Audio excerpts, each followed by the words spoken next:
Un cordial saludo a los estimables amigos y amigas de Aclarando Conceptos.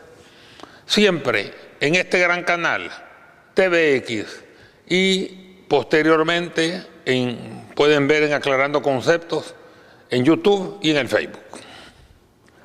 Basados en hechos recientes, nuestro país tuvo un intenso conflicto armado que duró más de 10 años, terminando con los acuerdos de paz, el cual fue firmado el 16 de enero de 1992.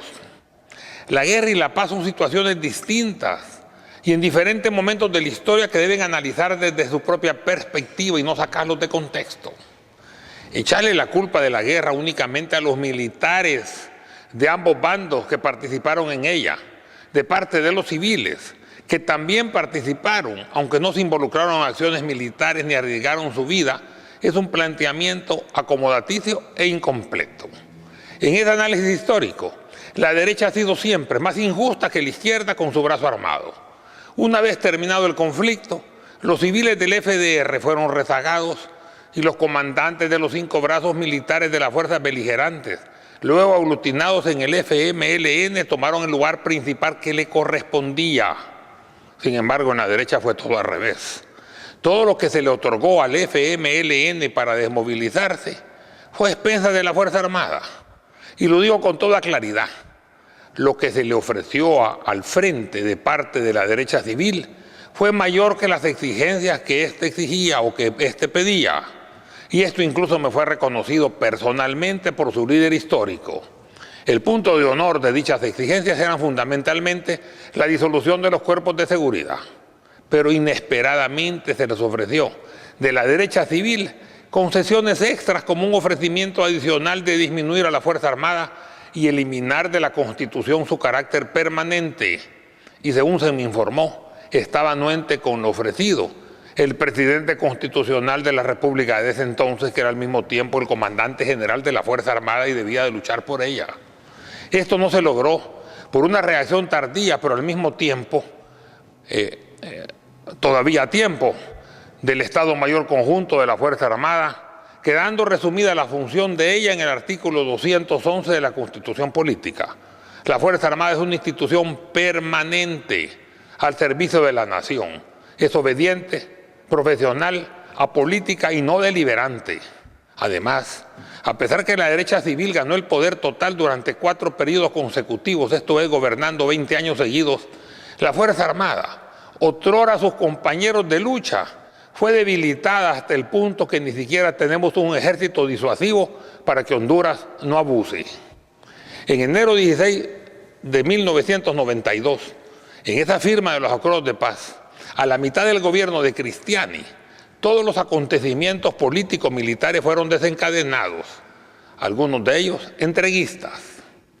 Se aceptó el veredicto de La Haya en el caso de los bolsones, donde Honduras se quedó con la mayoría de ellos, incluidos a sus habitantes, que en su gran mayoría eran salvadoreños, hermanos nuestros, para los que no somos ni racistas, ni clasistas, ni elitistas, pero para los que sí lo son, campesinos, pobres y de paso de izquierda, mencionados por los responsables de esas palabras con otras palabras despectivas que nosotros, por respeto a nuestros hermanos entregados, no las utilizamos ahora.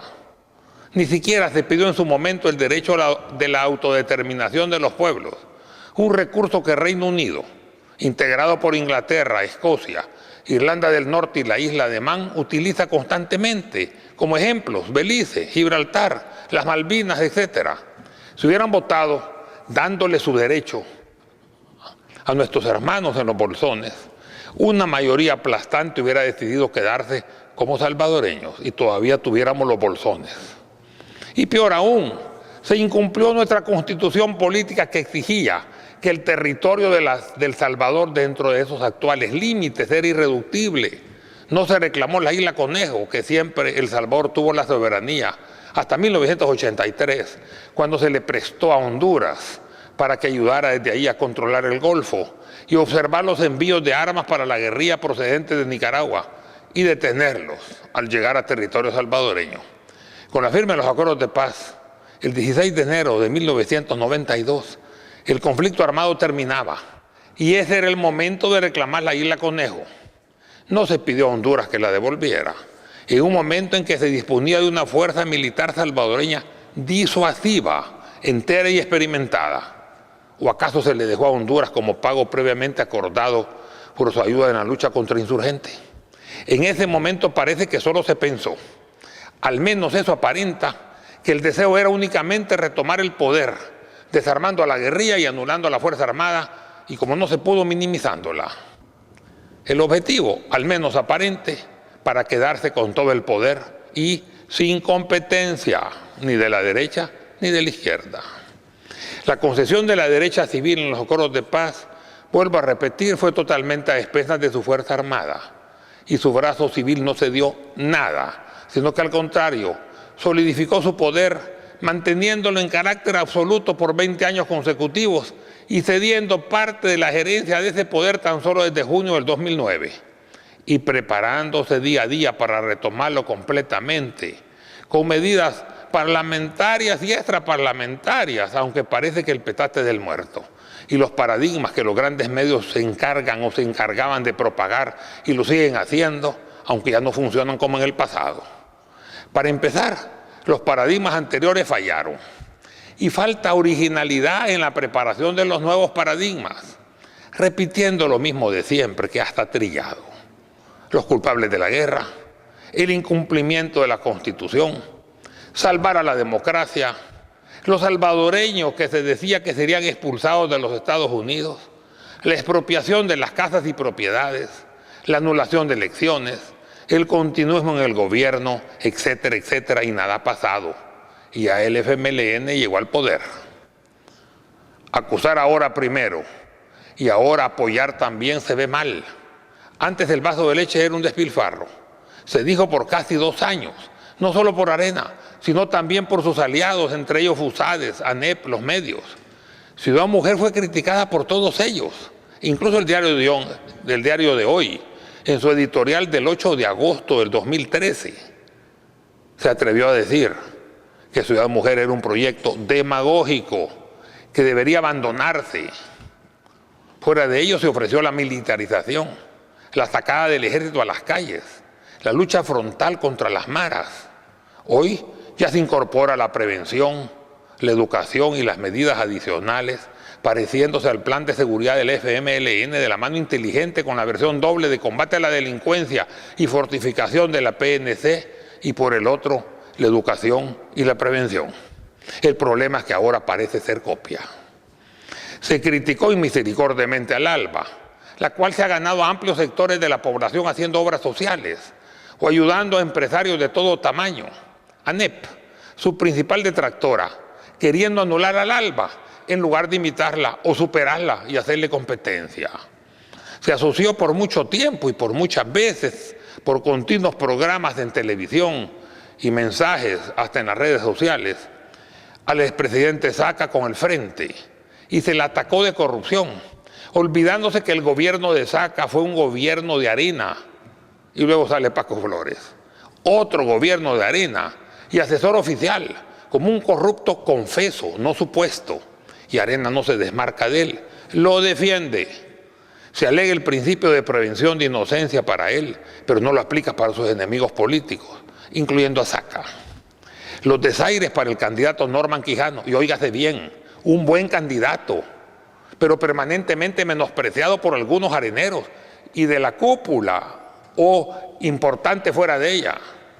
Grandes empresarios también. Varias veces anularon la fecha de nominación pública de su candidatura. No lo dejaron manejar su campaña. Cuando el expresidente Armando Calderón Sol la propuso, tampoco le hicieron caso. Le quitaron hasta el mínimo poder en Arena. Lo minimizaron un buen tiempo a Norman Quijano, dándole preferencia a Cuadra, el cual se lo impusieron. Le disminuyeron su carácter, bajándole la firmeza en sus anuncios.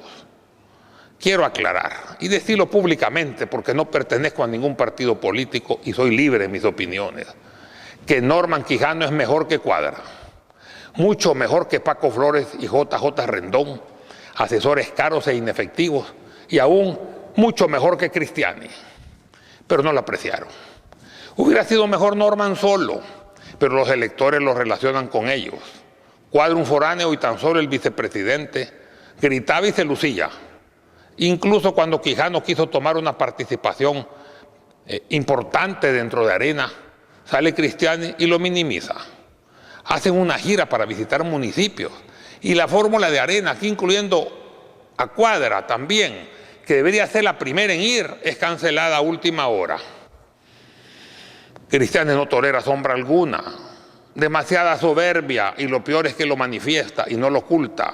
Le hace daño a Arena. Tampoco se dieron cuenta de que la gente ya había empezado a razonar y a escudriñar, y que los medios aliados habían perdido credibilidad, sobre todo en el voto indeciso, y que las redes sociales ya eran más buscadas y creíbles. Hay que reconocer que también hay noticias tendenciosas y troles en ellas, pero hay información de diferentes tendencias donde se puede escoger y no solamente de una como en los medios tradicionales.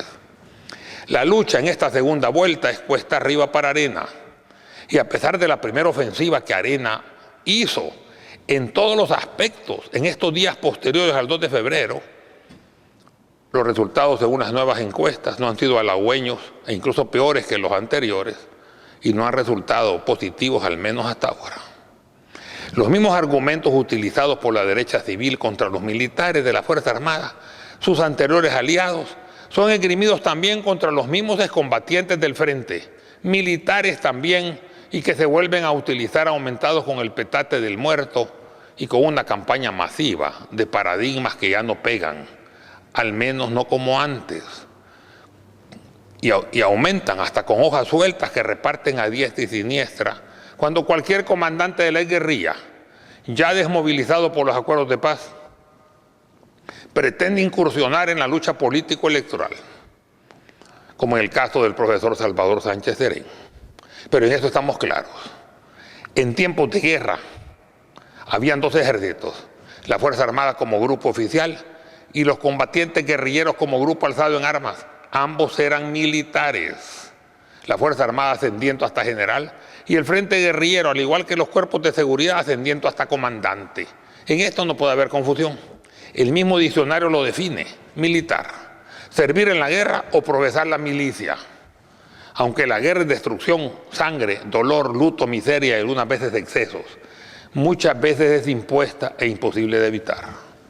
Lo interesante es sacar el beneficio resultante de la escalada bélica finalizada y tratar de mantenernos en paz como único camino. No podemos volver al pasado y evitar el conflicto, ni podemos seguir entonando, y perdónenme los miembros de Arena, himnos que llaman a la guerra o a la sangre o a la muerte de los combatientes o de los contrarios. Pero no podemos evitar el conflicto. Pero sí podemos sacar experiencia del mismo y volvernos más capaces, más pacíficos, más justos y también más solidarios. Y luchar por nuestro pueblo en lugar de pensar en enriquecernos a toda costa, lo que ha sido tradición. Paco Flores de Arena es un ejemplo confeso, porque hacia él nos dirigimos. En el caso de lo que tenemos que hacer, tenemos que dirigirnos hacia el futuro, no hacia el pasado. Y recordando que de esa guerra obtuvimos los acuerdos de paz, en vez de pensar en los daños que hubo, tenemos que pensar en que se consiguió muchas cosas y ver hacia adelante, hacia el futuro, porque hacia él nos dirigimos inexorablemente. Con los acuerdos de paz empezamos a conseguir, o se consiguieron, la instalación del actual sistema democrático, la libre expresión de las ideas. Antes si no hubiera habido acuerdos de paz, yo no estuviera hablando esto en la televisión, estuviera en el exilio o tal vez bajo tierra.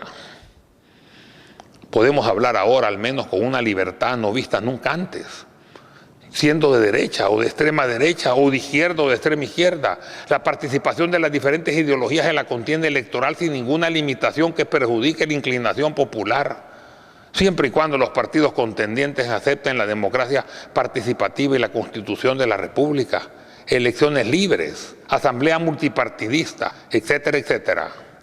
Tenemos que continuar en la perfectibilidad de los acuerdos, buscando los puntos de unión que converjan, administrando nuestras diferencias y tolerando nuestras divergencias, y no seguir con la eterna disputa, izquierda, derecha, guerrillero, Fuerza Armada, mientras los civiles que han detentado el poder real se mantienen intocables.